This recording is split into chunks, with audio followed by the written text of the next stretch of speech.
Special Agent Ray Page enters the interrogation room and takes the magazine out of Nannie's hands. Nannie meets his gaze with twinkling eyes and a smile dancing on her lips. Nannie says, "Oh, you are a handsome young man, but if you think I hurt anybody, I'm afraid that you're as good-looking as you are foolish." Ray responds, "Do you believe in ghosts, Nannie?" Nannie looks at him, stunned. Ray continues, "A few years doing my job, you start to believe in them. They don't haunt places, you see. They haunt people. I meet a lot of haunted people doing my job. People that have done wrong and know that they have done wrong." Nannie giggles. "I keep telling you boys, I don't know what you're talking about." Ray asks, "How many husbands have you killed, Nannie? How many of their ghosts are in this room with us right now?" Nannie's eyes lost their sparkle, but not their lurking black abyss. She sighed, but said nothing. Ray tells her, "We can do this the hard way, with me running around the country, gathering up the evidence of all the folks that you killed. If I have to do that, then I'll be pushing for the death penalty. But if you admit that you've done them, things will go a little easier on you." Nannie giggles again. All right. I put rat poison in his coffee. He was a miser of a man. He wouldn't let me watch my shows on television. He wouldn't let me run the fan, even on the hottest nights. I mean, what woman could live in circumstances like that? Ray chides, "He sounds very cruel, Nannie." Nannie giggles again. "There you have it. Now my conscience is clear. Can I have my magazine back now?" Ray replies, "If you tell us about your other husbands, I'll be happy to give it back to you." Nannie looks at him and winks. "You promise?" Ray, internally excited, says, "I promise. Now tell me about Morton." It's evil! Don't touch it! It's alive! I was with you. They're coming to get you by the power of Grayskull. This is Me? Hello, Mr. Fancy Pants.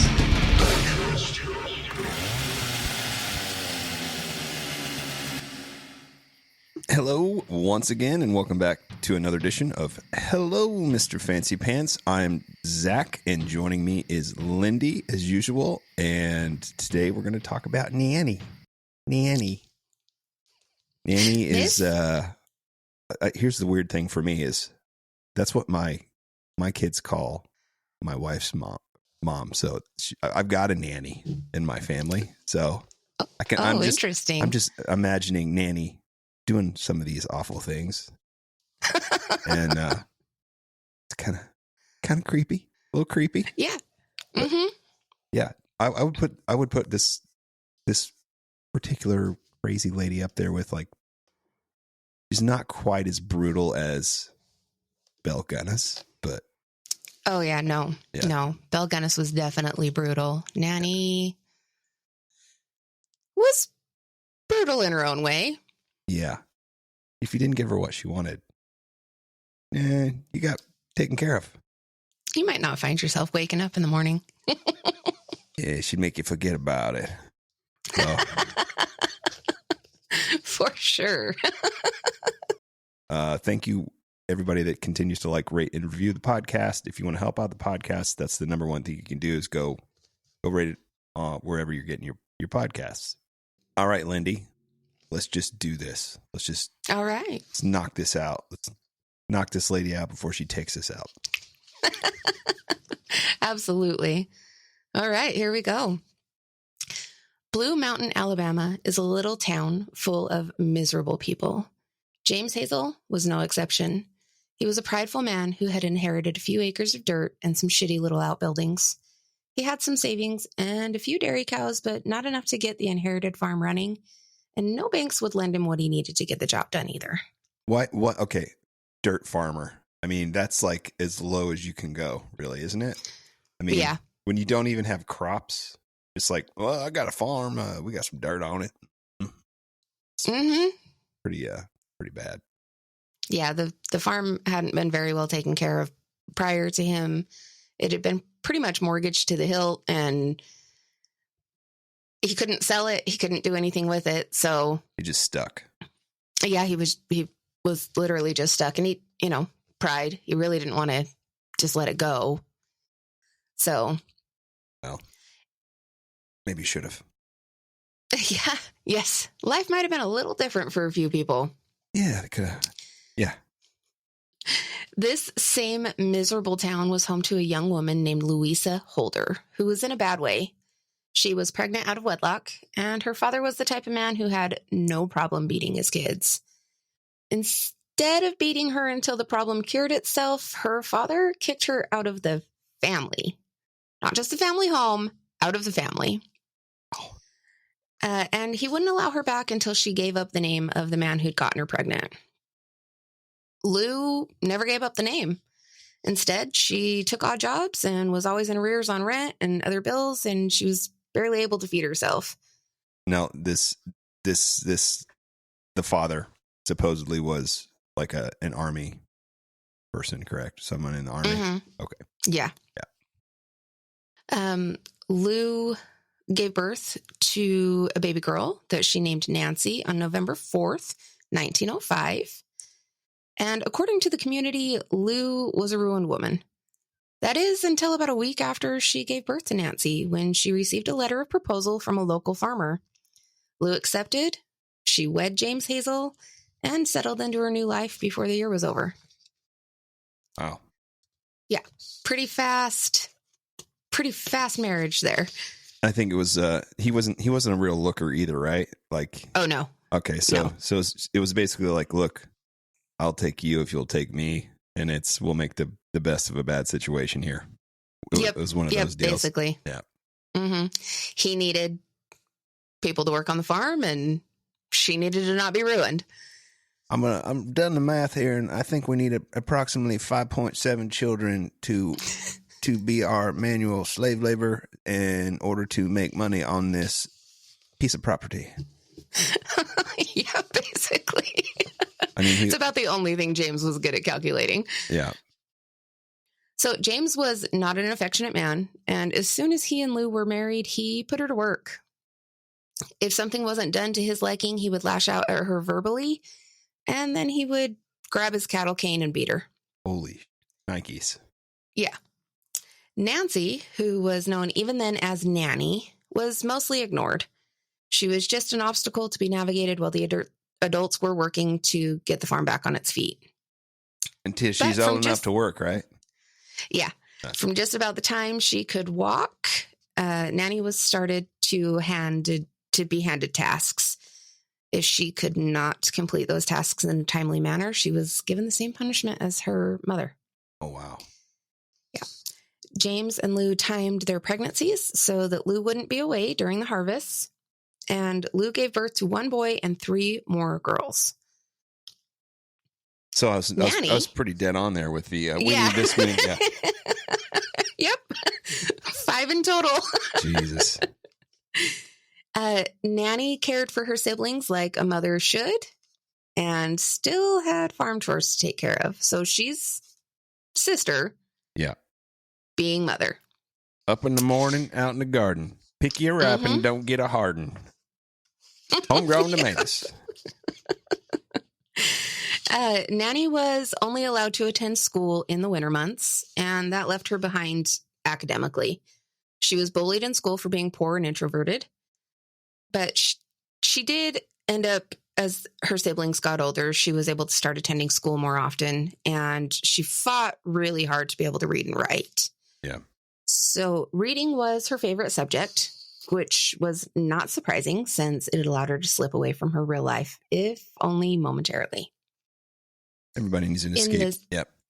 Yeah, definitely. Yeah. In the spring of 1912, a particularly bad storm drove the family away from the farm. They hopped on a train to head to a relative's house, and Lou, knowing how much her daughter Nannie loved reading her romance novels, even though Nannie was only 7. Whoa. Lou brought... She's reading romance novels at 7? At 7. Mm-hmm. Harlots. Little harlots. Yeah, exactly. So Lou brought along a few of her novels to keep her oldest daughter occupied on the train ride. Nannie had just gotten lost in the story when everything suddenly went black.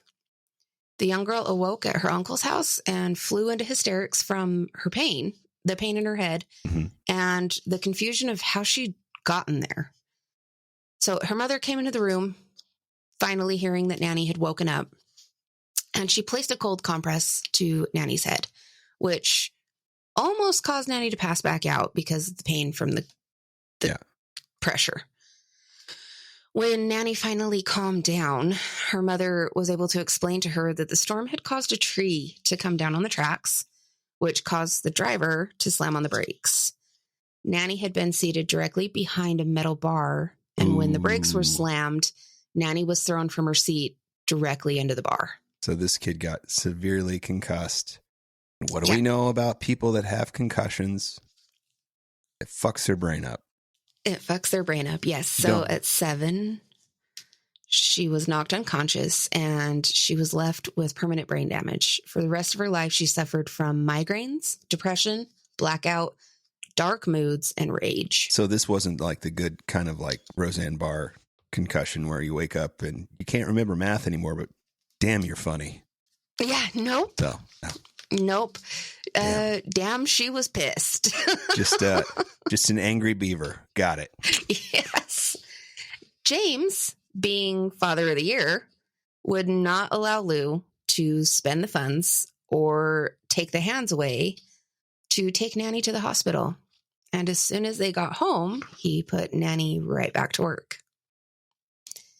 So Nannie began to realize that James treated her differently than he treated his biological children. Of course. Yeah. Yeah. Yeah. And she fucking hated him for it. She said that he believed that he was God, and since she was now becoming his enemy, that made her the devil? Benjamin Franklin. The devil. The devil. James was overly possessive of his girls and would not allow them to do things that made them any more attractive. So they weren't allowed to wear pretty dresses. He kept them in like dress bag type garb. Like gunny sack type material, right? Yeah. They were not allowed to fix up their hair or wear makeup. And if they needed to go to town, they were required to take either himself or their brother with them as a chaperone so the men could protect the girls' purity. Well, protect the girls' purity from everyone except for his own family, that is. Yeah, I heard about this part. Yeah, it's kind of gross. Yeah. So James did go to great lengths to protect his biological daughters. And if someone happened to touch them, it would be James came uncorked.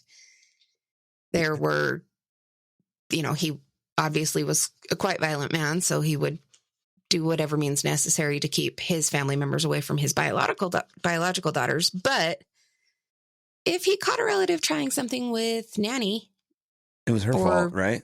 Actually doing something to Nannie, yeah, it was blamed on her. She was punished. That is sick. Yeah, sick. Yeah, and she was sent away. But this was really, really common back then. Well, don't go hang out with Uncle Bocephus over there. You can't be going on over there for hanging out with him because, you might not come back pure. That's scary shit. That is scary shit. Yeah, it was very common at the times, but I am glad that we have grown since then because that's just vile. That's just vile. Yeah.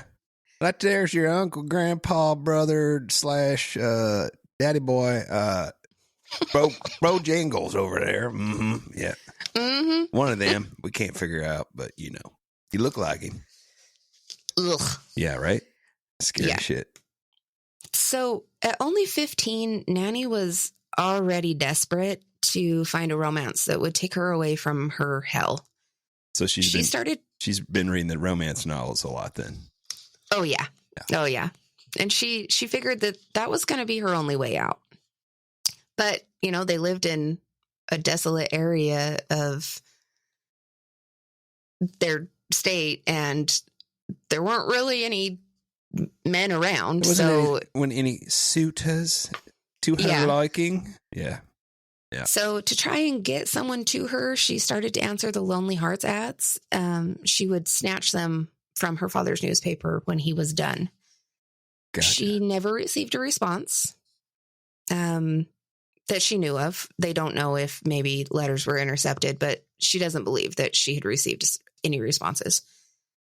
And so Nannie formulated another plan, and she prepared an argument to present to her father for why she should be able to go out and obtain regular employment. She told him it would be good to have a steady income from a source outside of the farm just in case, because the farm wasn't lucrative in any way, shape, or form. They barely made ends meet. Right. They barely kept food on the table. So she was like, it would be good to have, you know, what happens, we're always struggling in the off season. Right. So now we're always struggling, but we're especially struggling in the off season. Let me go get income. And this was one of the only languages that her stepfather spoke. So it made logical sense monetarily. So he was like, well, all right then. Mm-hmm. Yep. Yeah. He couldn't find a good reason to say no. So he allowed Nannie to go out and find a job. Yeah. She was hired on at the linen thread mill, and she became popular quickly. Nannie, in her youth, was actually exceptionally beautiful. She was a looker? She's a looker? She was. It didn't take very long for men to start noticing her, not just at work, but around town. Yeah. And when she went to work, she also took up smoking so that she would have an excuse to be able to go out on breaks with everyone so that she could talk and communicate, because it was something she didn't receive at home. She was catcalling to all the boys. Hey, good looking. What are you doing tonight? Woo! Yeah, come see what I've got cooking. Yeah. Yeah.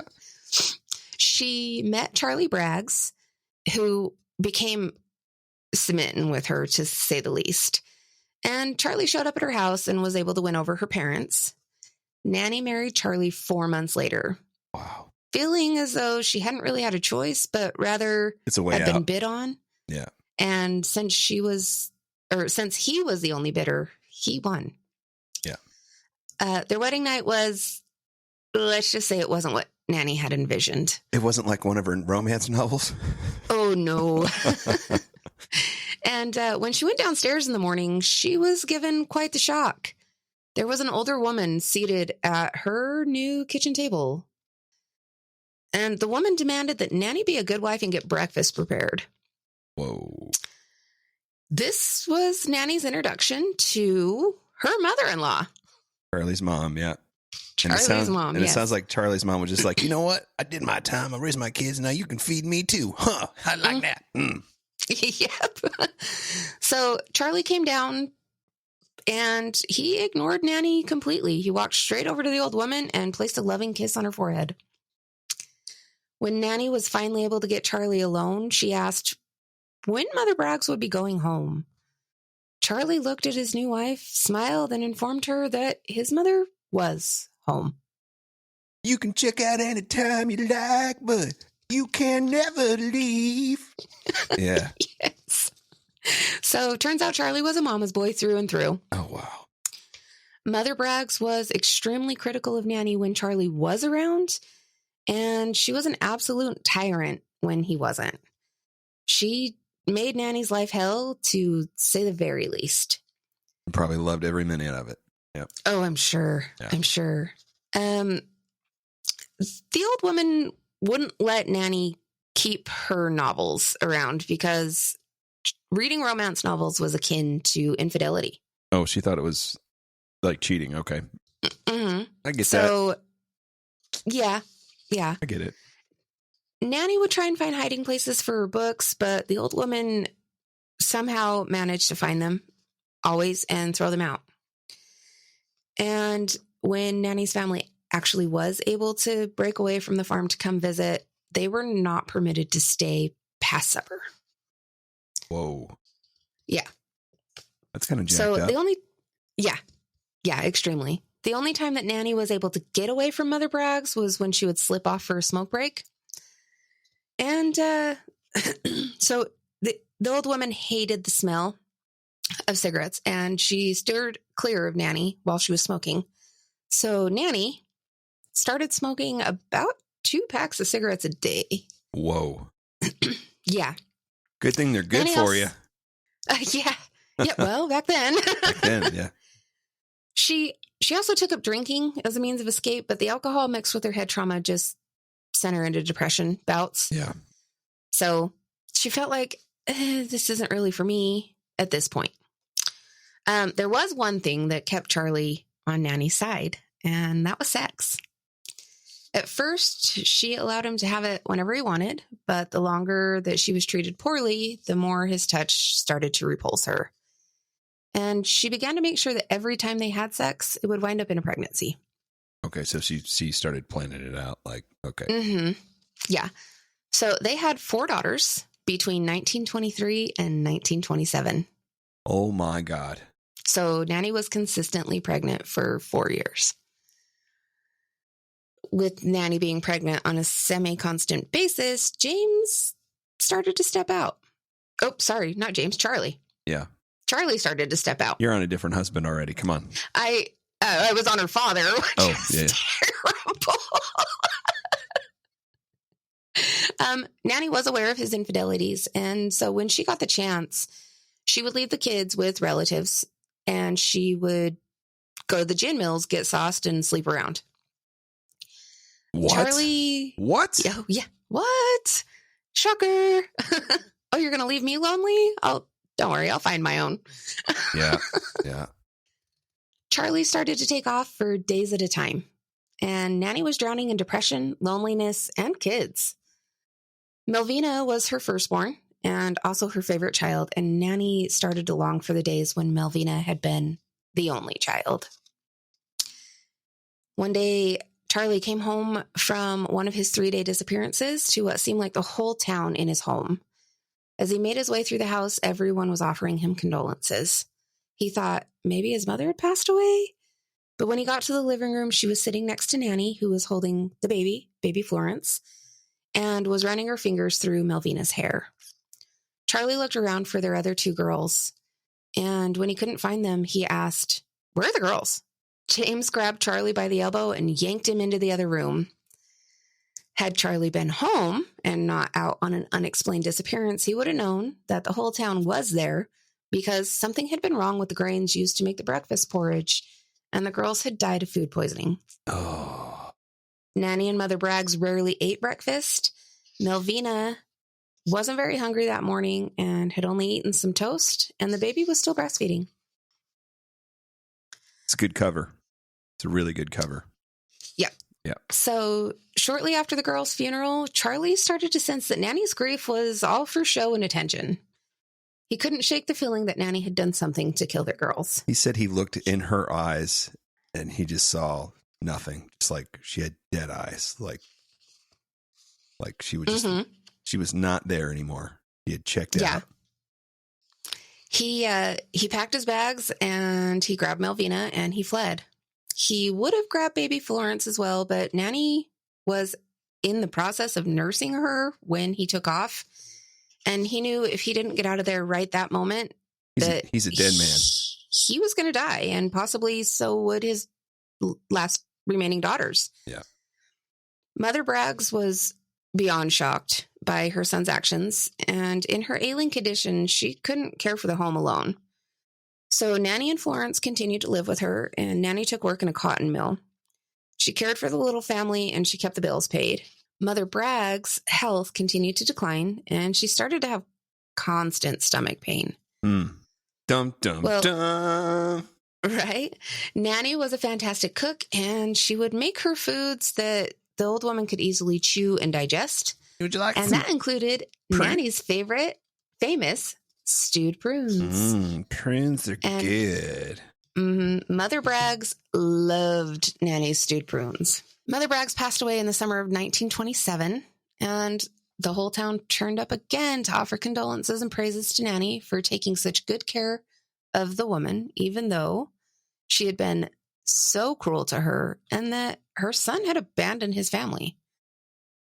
Well, Shocker. Charlie reemerged. Yeah. Charlie reemerged in the summer of 1928 with Melvina, a woman, and a young boy who was referring to him as Dad. Nannie met them at the front door, and decided that instead of causing a scene, she was going to keep her dignity, so she went back into the house. She packed a few of her and the children's things, and then on her way out, she took Melvina from Charlie's unresisting arms and walked away. But not before she gave Charlie a bone-chilling look that filled him with terror all over again. He knew with that look beyond a shadow of a doubt that By the Nannie way, had I been- killed your fucking mom. How you like me now? Mm-hmm. Mm-hmm. Yeah. So Nannie and the girls moved to the Hazel family farm. Charlie served Nannie with divorce papers, which cited his infidelities as the reason for divorce, and their 8-year marriage was dissolved. So she actually got out of that one. She, yeah, well, When I he say got out when of I that say one. she, I meant he. Yeah. Yeah. Yeah. Now she still killed 3 people in the process, but yeah. Mm-hmm. Yep. Victims 1, 2, and 3, all within a year of each other. It's nuts. Yeah. Just like Nannie. Nannie's nuts. Yeah. So Nannie made the argument again that it would be better for her parents to care for the girls and for her to go out and work. Right. So Nannie took work at a cotton mill in Anniston. And again, she started to scour the Lonely Hearts ads. She knew this time would be different since now she had sexual experience and knew what gentlemen wanted to hear. She also sent along a few pictures of herself and some of her baked goods. The baked goods would probably do it for me. Yeah. Yeah. She caught the attention of Robert Franklin Harrelson, who went by Frank. He would write her poetry and send her gifts. And one day, Frank showed up at the Hazel farm to meet Nannie in person. He was very handsome and very charming. Frank proposed after 2 months. Lou and James did not want to lose the kids, and they didn't like Frank. Really? But Nannie wasn't getting her parents' approval this time. She didn't care. She and Frank married in 1929, and the little family moved to Cedartown, Georgia. Georgia. Yeah. Georgia. For the first little while, their marriage was good. Nannie knew that Frank liked to indulge in the drink every now and again, and due to prohibition, he had this habit of hiding his moonshine around the yard. That's right. Now, this one is the weirdest one for me because she stuck with this guy for so long and took so much shit from this guy, right? Mm-hmm. Yeah. Okay. I'm sorry. Yeah. Go on. No, you're good. So, even though prohibition had ended, Frank was never able to let go of the habit of burying his booze in the yard. Even after, yeah. Just like, Yeah. He's like, I don't want to get caught. Or maybe he was just hiding it from Nannie. Could have been that too. Yeah, he could have been. Frank started staying out later and later, and then one night, Nannie got a call telling her to come pick up her husband. He had been in a bar brawl while out drinking with his buddies and had been arrested. Nannie decided she was going to do some digging, and surprise, Frank didn't just indulge some. He was an alcoholic who tended to get a bit violent when he had a few. So what you're saying is there was a reason he was using these Lonely Hearts ads. Because nobody in town would touch him because they all knew he was a giant stinky piece of shit. Yes. Okay. Yeah. So Nannie also found out that the real reason that he had left his last town was because he had a reputation for being an alcoholic, violent, and he had a criminal record. So that's why he was moving to Cedartown to begin with. Oh, that makes sense. Mm-hmm. So after the arrest, Nannie decided she was going to try a few tactics to help keep Frank away from the booze. Boobies? But She's going to rip out those boobies and show? She might have. Those tactics all failed. So she decided she was going to go out with him and match him drink for drink. Oh, wow. Yeah. Indiana Jones, Raiders of the Lost Ark style, huh? Just. Yeah. This plan ended up getting her in some trouble. There was one time when they waited for Melvina to get home from school, and they took the teenager to her friend's house, but they forgot about Florence, who was still in elementary and hadn't gotten home yet. Oh my God. So they just best So the couple parents went out ever. on a yes. Parents of the year. Oh, wow. The couple went out on a bender for several days, and after 2 days of Florence being alone, the police showed up and took her to her father's house. Charlie didn't know what to do, and neither did his new family, so all of them kind of walked around on eggshells, and then Nannie showed up to collect the girl. Nannie obviously could give a shit less about her daughter, but she'd be damned if she was going to let Charlie have her. So Spite Nannie thing. decided to sober up. Yeah. Vindictive. Hateful. Nannie decided to sober up, but Frank didn't. He got worse, and he actually started to hit Nannie and the girls. Yeah, this is the part I don't understand, but continue with the abuse, the spousal abuse. Yeah. So Melvina she was 18 now, and much like her mother, she knew that the only way out was going to be through marriage. So she started to date Mose Haynes. And That's a Nannie, bitchin' name, though, isn't it? Mose Haynes. It's kind of hard to say. Nannie decided that she was going to intensely scrutinize the young man. She was not going to let Melvina end up in an unhappy marriage the way that she had. Right. Nannie decided that she approved of Mose, and Melvina and Mose decided to marry in 1942. A year later, the couple graced Nannie with a grandson named Robert Lee Haynes. They wasted zero time. No time. Yeah. Yeah. Florence moved in with Melvina to try and escape Nannie and Frank and help with the new baby, but her plan backfired some because Nannie actually proved to be one hell of a grandmother to Robert. Really? And that helped rebuild the bond between Melvina and her mother.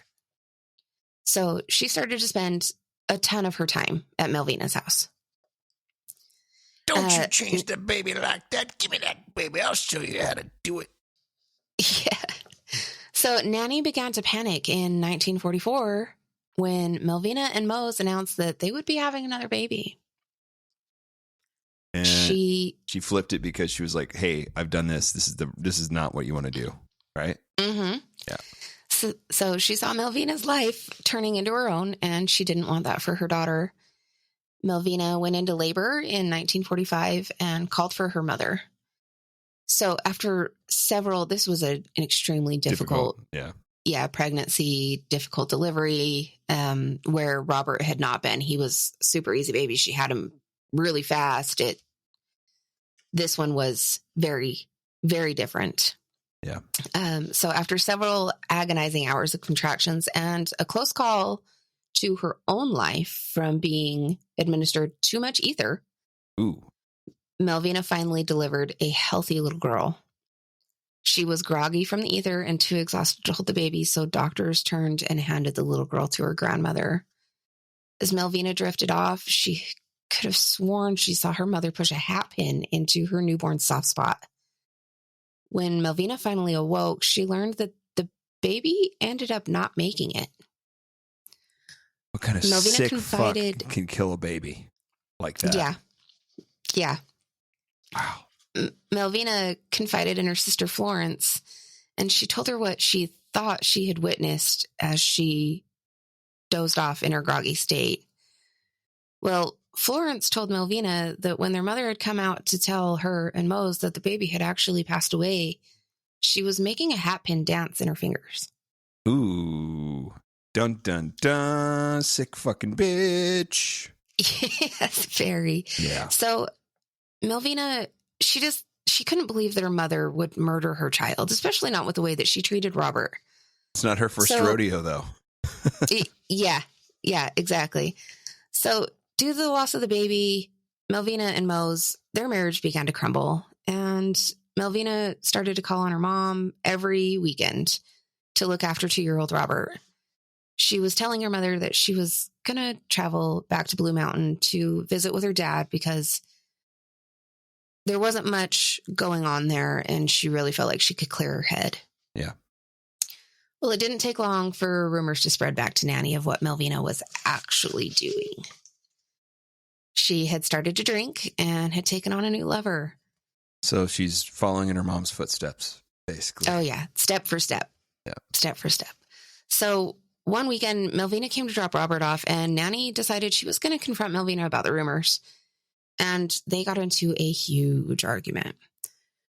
Melvina threw everything Nannie had done to destroy her life back in Nannie's face. I mean, she was like, listen, you let this man abuse us. You did all of these things. Don't you dare tell me what I can and can't do. Just basically take your grandson, be happy that I even let you see him, and shut the fuck up. Yeah. Or get the fuck out. Uh-huh. Yeah. So Nannie stood there stunned, and that gave Melvina time to slip away. But she slipped away alone. She left baby Robert with Nannie. Oh, bad call, Melvina. Bad call.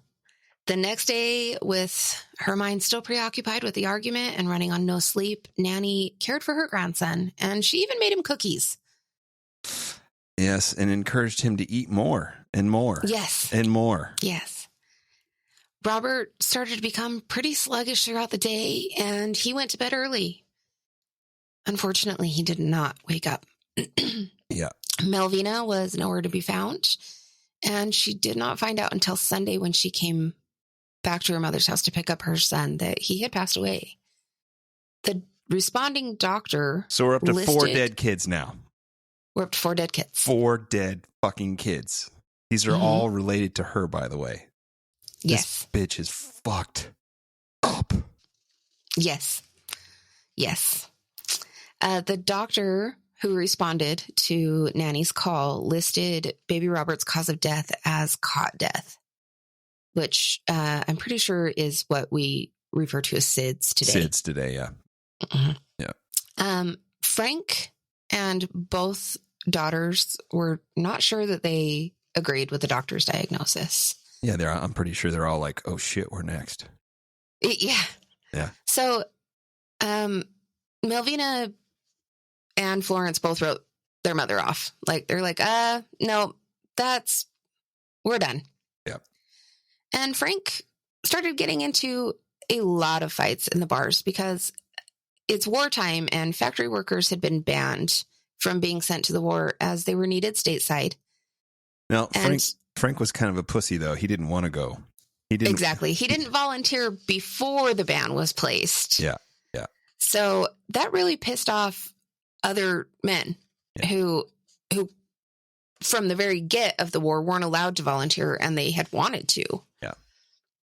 So he ended up getting arrested several times, and each time Nannie would have to pick him up.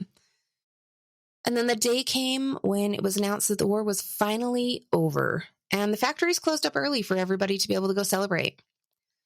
This time Frank was not arrested, but he had gone out bar and party hopping with his buddies. Everyone was beyond shit-faced, and nobody had a way home. And Frank was pretty far away, so he had to resort to calling his wife. Dun, dun, But dun. when she showed up to get Frank, Frank was super excited about the war ending, and the drive home was actually full of cheer and excitement. They were laughing and joking. It was like when they were first married.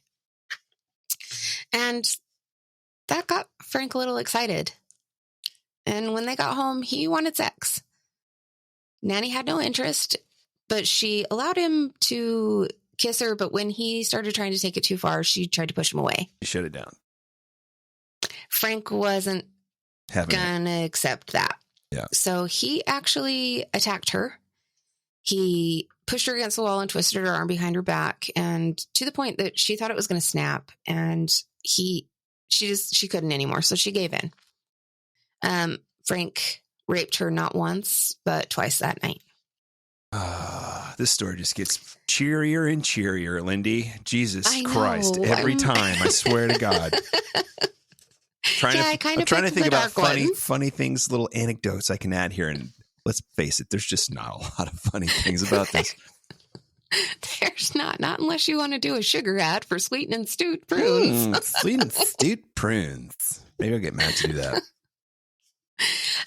Frank had gotten away with a lot of shit in their 16 years of marriage. And that was the last But straw.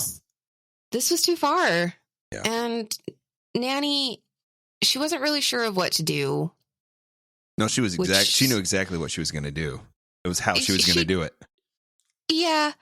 So, but she went out to her garden for a little peace and found that her happy place, the place that no one was ever allowed to be in, it was just for her. It was where she slipped away to.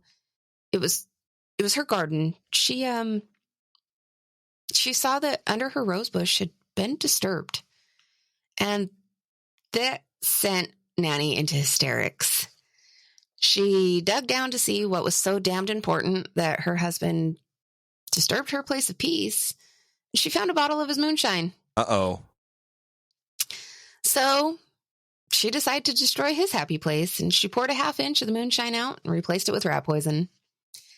She returned the bottle to its hiding place, and the next morning she found her husband's body outside on the front sidewalk, and she called the police. And she got away Not with it before again. she washed out the bottle of moonshine, but Christ. Nannie actually received a pleasant surprise this time. Frank had life insurance, and it paid out really well. Yes, it did. And she didn't even So know that she he had it, right? Nope. Yep.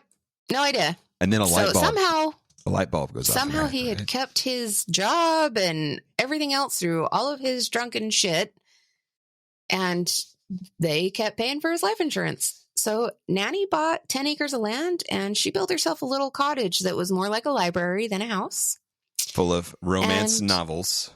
Yes. Harley and did. she subletted the land out to farmers to Pay for receive a steady income. Yeah. And she's set. Yeah. And then she decided this time that she was going to take out her own ad in the Lonely Hearts column. So with Nannie's newly found wealth, she started to travel around, and while she was traveling, she met up with some of her suitors. So her current favorite correspondent was a man named Arlie Lanning out of Lexington, North Carolina. So Nannie made the trip to Lexington and stayed for a few days. She returned home, and they continued writing back and forth. They also made plans to be married, and soon Nannie moved in with her new husband.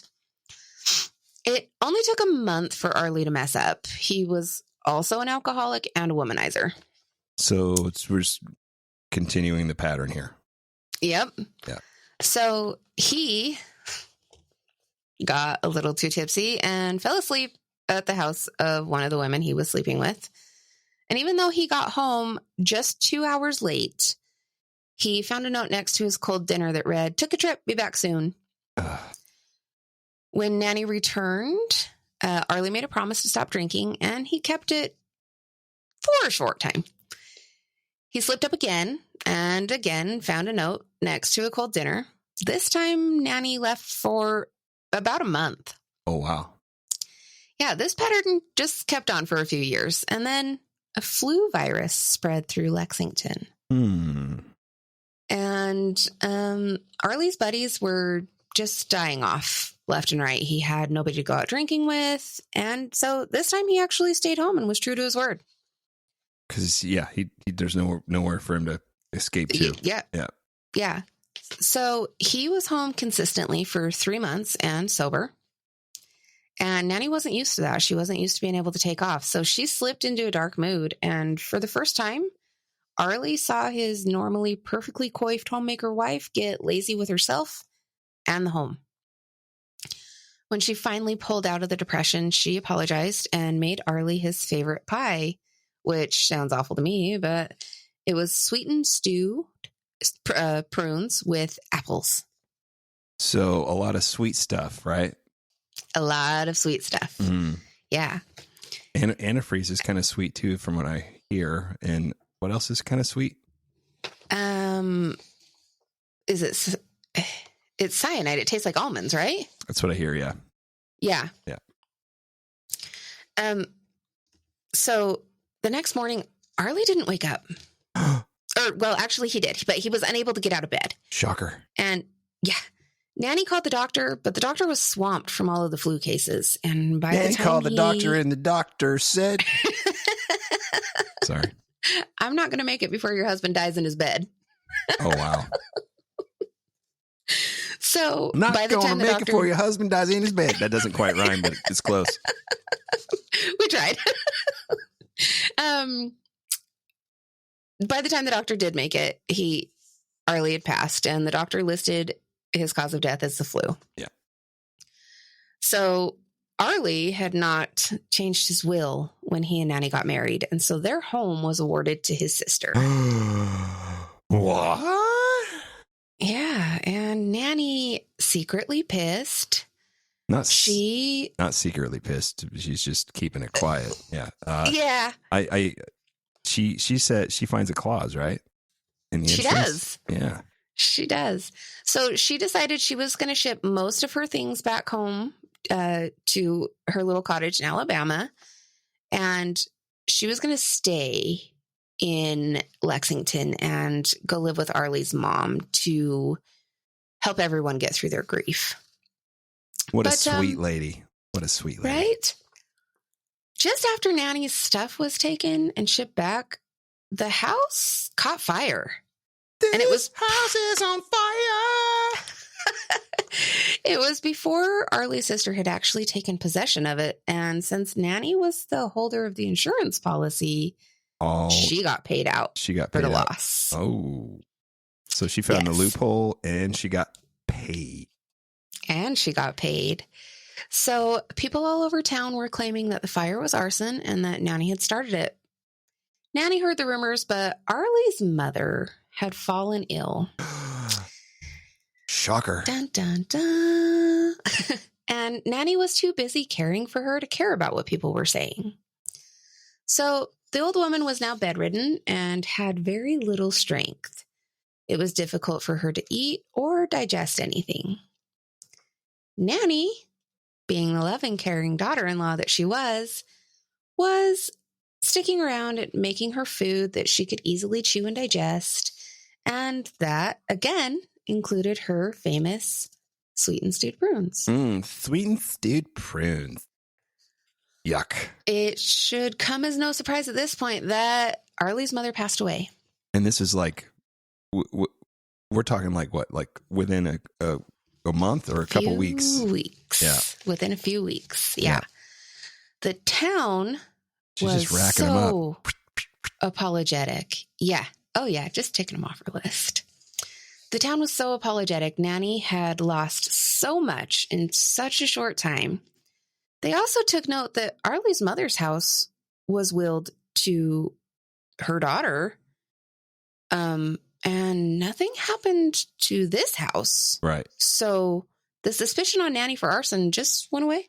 It was more like all right, bitch, here's your consolation prize. I took that house, but you can have this one. Mm-hmm. Yeah. Mm-hmm. Yeah. So actually, Arlie's sister and Nannie were back in really good graces, like communication. And when Arlie's sister took her to drop her off at the train for her to go back to her home in Alabama, they were super like sisters forever. BFFs. All right, BFF. All right. When I got home. All right. Sounds good. Uh-huh. Yeah, exactly. Yeah.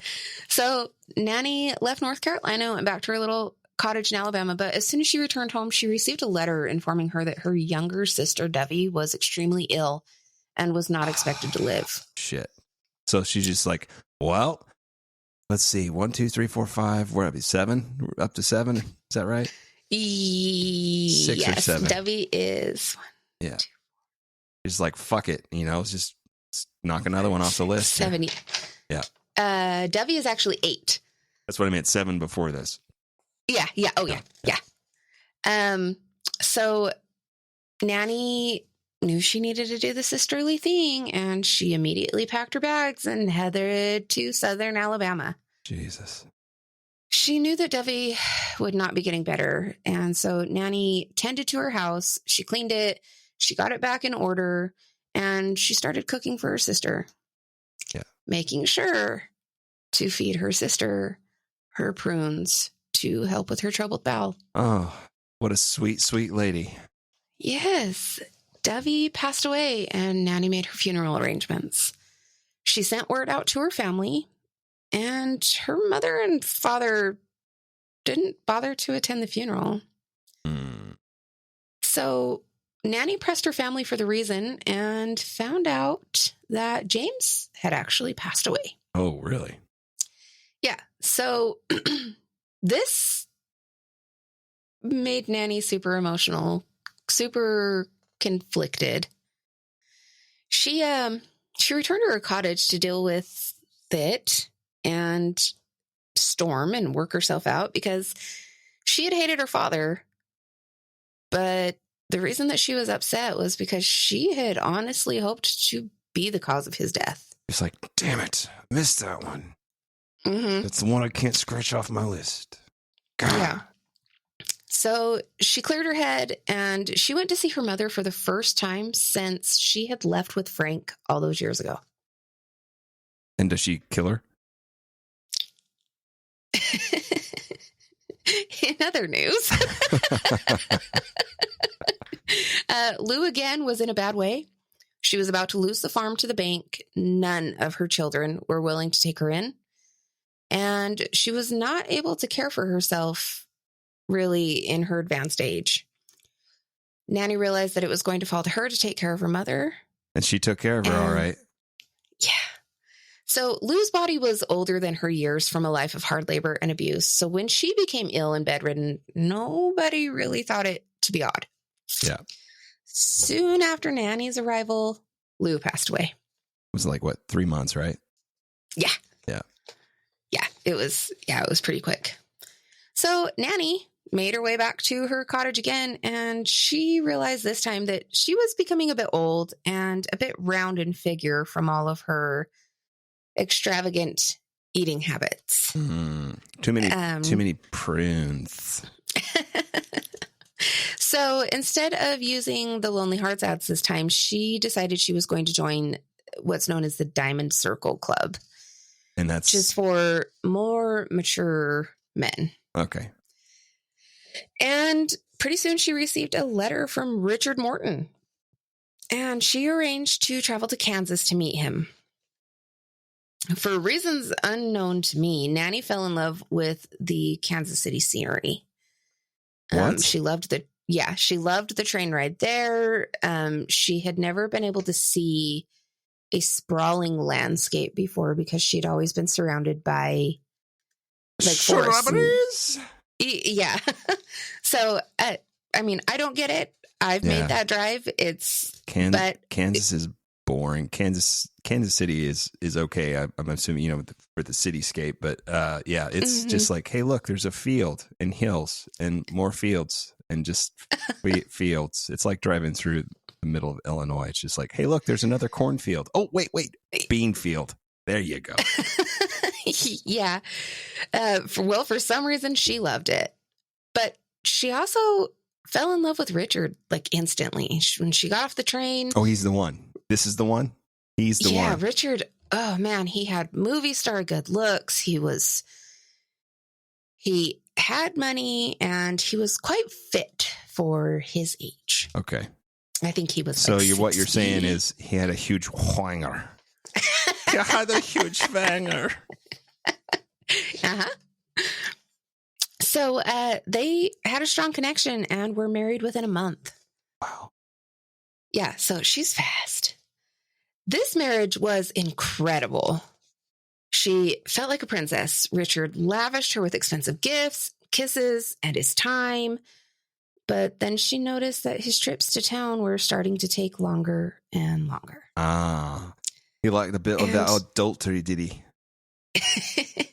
So Richard took Nannie into town for a hair appointment. And while she was at this hair appointment, she found out that she was not the only woman that was receiving this treatment from her husband. Okay. There were several others, and one in particular who was quite a bit younger. He had some sides on the side. Yeah. So she wasn't hanging around this time. She had no reason to. She started to intercept his mail and found out through his bank statements that he was going broke quick. Yeah.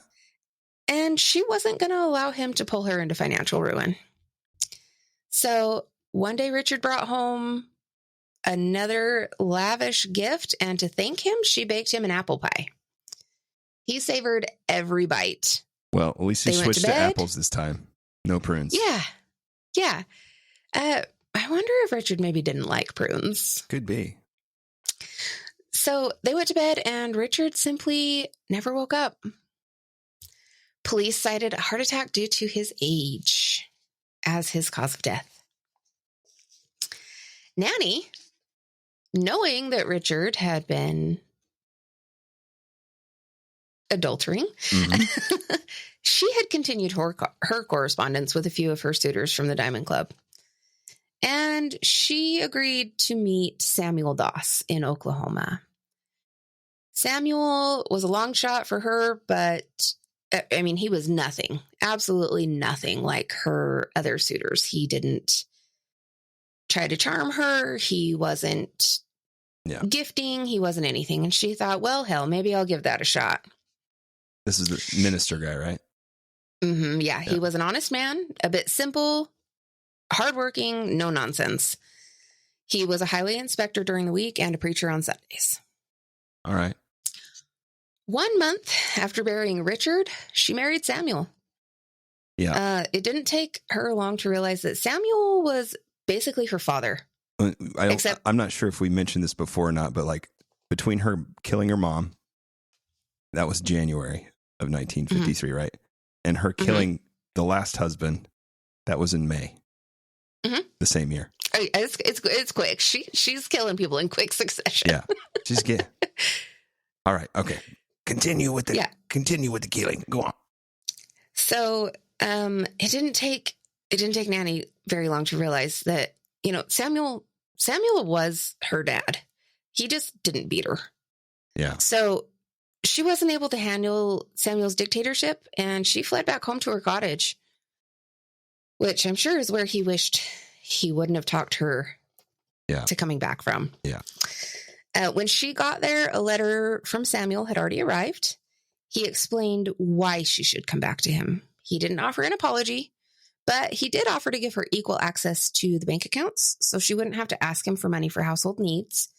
And he did promise to try not to be so critical of her if she would try to live more like him, which was, very frugal, very simple. Yeah. Yeah.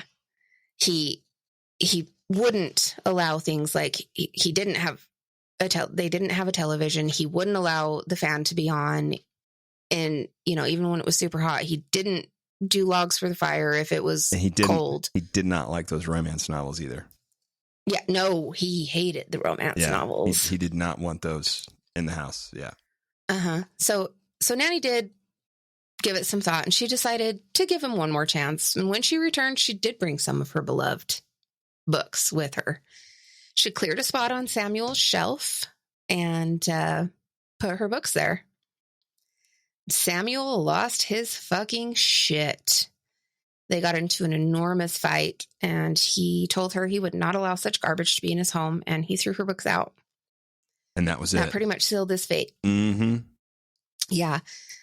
Samuel proved to be more difficult than her past husbands. He did not have a sweet tooth, and he was super frugal, so Nannie wasn't allowed to prepare any kind of lavish meal. She wasn't allowed to buy choice cuts of meat or anything. Right. The one thing he did do was take coffee black with every meal. Okay. So I think she wanted this to be slow and painful for him, right? She wasn't quite sure because he wasn't an alcoholic. She wasn't quite sure how much she needed to administer. Gotcha. For it to take care of business. Yeah, take care of business. So she was doing more and more each time because she didn't want to overdo it, I guess. I don't know why. Like, I don't know. If you're going to take somebody probably would have out, died a normal life had you not been stupid about this. Take them out. Yeah, if you're going to take them out, take them out. Don't fuck around. Well, surprise, surprise, Samuel fell ill, and he lost around 15 pounds super quick. Best diet ever. Yeah, cyanide. Oh. Recommended by physicians everywhere. Oh, fuck. His doctor was stumped and had Samuel hospitalized. At the hospital, Samuel was treated for 23 days by Dr. Schwelben, who was an Schwelben? expert. Was he Schwell? Schwelben. Sounds like a Schwell doctor. Sounds like a Schwell guy. I'm trying, people. I'm trying. He was an expert in gastroenterology, and Samuel was put on antibiotics and a super strict diet. He did recover, still somewhat shaky, but no longer on the brink of death, and he was allowed to return home. Well, that night, Nannie didn't listen to her husband, and she decided that she was going to prepare him a super lavish meal. And Samuel was ravenous from his time in the hospital. Sure. So he was like, all right, I'm not going to complain. I mean, she made roast pork with all of the trimmings. And of course, there was a steady flow of black coffee. She did not let his cup get empty. Yeah. He experienced some stomach pain that night, but he attributed it to overeating. Yeah. And he went to bed. And that's the last thing he did. He died. Yeah. He died. Did you mention the fact that she had taken out 2 life insurance policies on him? Because I think she did. I did not. Yeah. She did have 2 life insurance policies on Samuel, yes. Dr. Schwelben couldn't shake the feeling that something was wrong. I mean, Samuel was, yeah, he was shaky, but he was in the clear. He shouldn't have relapsed like that. Right. So he wanted to perform an autopsy, but he needed his wife's permission. You couldn't do it on suspicion. That is, and she fucked up. He was smart as fuck. So he actually cornered her in a room full of people who were speaking to her. And he asked her to allow him to do an autopsy because he thought that there might be an environmental contaminant and she would be saving potentially countless lives if she allowed him to do an autopsy on her late husband. Oh, for heaven's sake, then. If you must, you must. Yeah, so how do you refuse that? Yeah, so she thinks in a room full of people. Yeah, she thinks she's in the clear, and she's like, "Oh, of course." Mm-hmm. Yep. So she had no choice but to give consent. The autopsy revealed half a pork roast, trimmings, and enough cyanide to kill a horse. Arsenic, right? Arsenic. Yes, arsenic. You're right. Yep. Police took Nannie into the station for questioning. On the way to the station, Nannie kept going into bouts of hysterical laughter. Which is fucking odd, right? Yeah. Like she... Not like that, but... It was hysterical for them to think in any way, shape, or form that she could do anything to harm anyone. She got herself under control by the time they reached the station and was only just giggling through her questioning. She had brought along a magazine. I guess maybe they were hella lenient.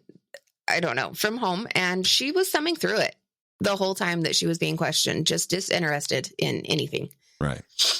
And the officers knew that she was guilty, but without a confession, there was no way they were going to obtain a conviction because nobody was going to believe that this good-natured, lovely woman was a killer. Even the officers had a hard time getting over her grandmotherly image, and they basically gave up. They were like, we don't know what to do. Well, Special Agent Ray Page had been extremely busy while she was giggling her way through the interrogation. Right. And he found her timeline to be full of 12 very mysterious deaths. From the beginning, you know that Nannie confessed to poisoning Samuel Doss. Agent Page was also able to obtain confessions of murder for her other husbands, but she never confessed to harming anyone in her family. They did exhume the bodies of her victims, except they left her children alone. Yeah. And all of those exhumed victims were tested and found to have been poisoned. Yeah. And she just she laid this all out because they basically took her magazine away. Yeah. And they said, "You want it back? Tell us." And then she just dropped everything. She just said, "Well, I guess I did kill all those people." Yeah. Can I have my book back now? Yeah. The They only pursued a conviction for Samuel Doss, even though they had proof on 10 of the 12 victims. Maybe it was because Oklahoma, she's getting convicted in Oklahoma, and all these other cases were out of the state, different states. That's very true. That's very true. Yeah. I mean, one's enough to like put her. Yeah, one's enough. One's enough. Especially at that time in Oklahoma, she could have been sent to the chair. She could have been. Nannie was found competent to stand trial, but it wasn't necessary. She pled guilty, and she was sentenced to life in prison instead of the electric chair due to her age and her sex. Yeah. Which I believe is also how I believe that her sex played a part in how she ended up getting away with all of these murders. Oh, yeah. Well, back in the day. When you think about it, I mean, that's the person you would suspect the fucking absolute least. You know, it's like, yeah, you're the one that's, supposed to be the caregiver, the protector, and not so much. Yeah. Yeah. It's a good facade to hide behind for sure. Yeah. In a rather ironic turn of events, Nannie died from leukemia, which is blood poisoning, on June 2nd, 1965, at the age of 59. And I think they say people that deal with arsenic tend to develop cancer. It's cancer causing, I believe. So she's killing them people, and she killed herself too. Ha ha. Yeah. I probably not the brightest, but I mean, if she had left well enough alone after Frank and had just kept getting paid out the way that she was, she could have just been set.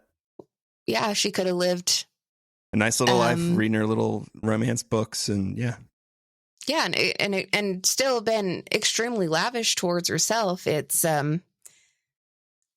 but I guess you have to have love. She wanted something that wasn't real. That's the problem, I think. Mm-hmm. Yeah, absolutely. Yeah. She wanted a very fairy tale, very romance novel romance, and the person that kept getting in her way was her. Mm-hmm. So I mean, it's her own damn fault. I don't feel sorry for this lady at all. I wish they would have taken her out after she killed the first kid, first two kids. Been a lot cheaper, and what a fucking cunt. How about that? I said it. Mm-hmm. I do remember I read a couple things on this. I didn't really dive real deep into it. I think I've heard this story before a couple of times, but I remember she gave an interview, and she said she had it pretty well in the Oklahoma penitentiary she was in, but she said, for some reason they just won't let me help in the kitchen, even when they're shorthanded. And I thought that was funny. Yeah. She did receive a ton of letters from male fans, female fans. Yeah. Now, would you send me your recipe for them special prunes? Because I have a little issue. My husband he's having a hard time going to the bathroom. Yeah. Yeah. She did. And which ultimately, I don't know. She was a lonely woman she was a lonely child, I should say. Yeah. And she just never got over being lonely.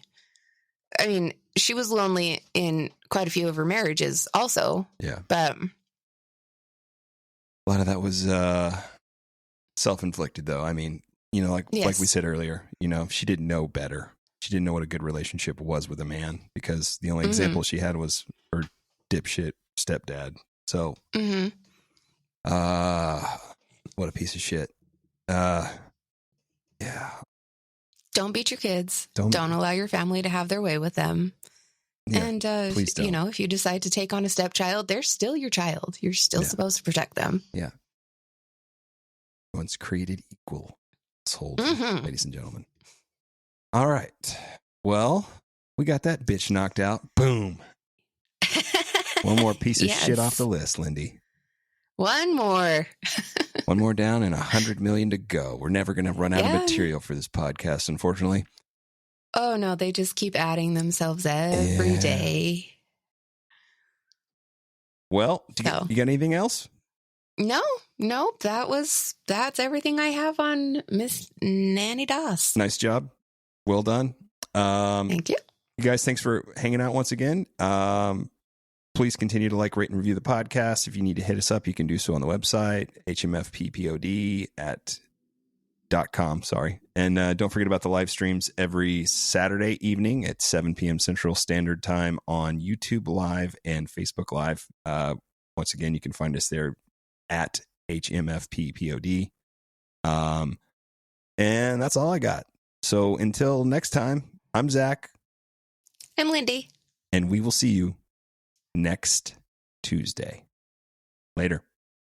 Bye. It's evil! Don't touch it!